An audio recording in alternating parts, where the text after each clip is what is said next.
This video is going to help us work on arch control in our hands.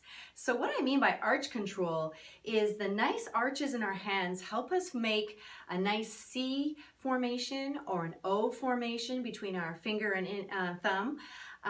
This is very important when we're writing.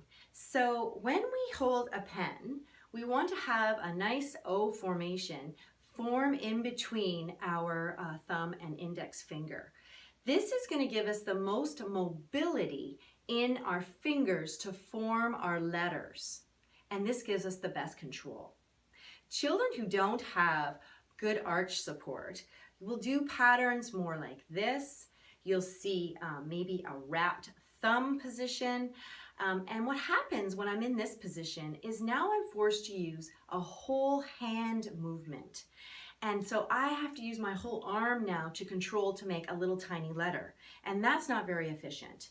So we want to have finger control, individual finger control in our hand to be able to make lots of movements.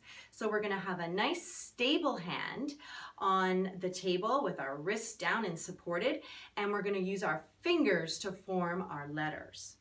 So how we're going to work on this today is we're going to use a very simple thing, a tennis ball. And this tennis ball is a little bit different because I've drawn a little face on him to make him friendly.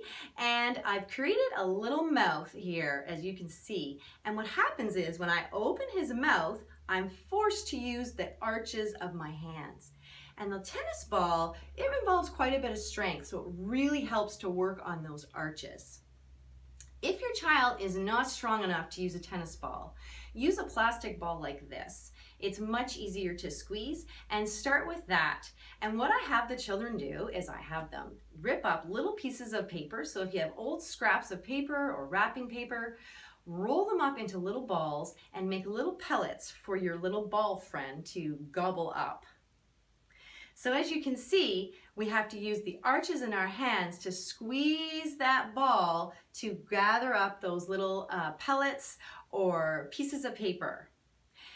One thing I have found that kids find the most fun about all of this is eating up the food and then puking it all out.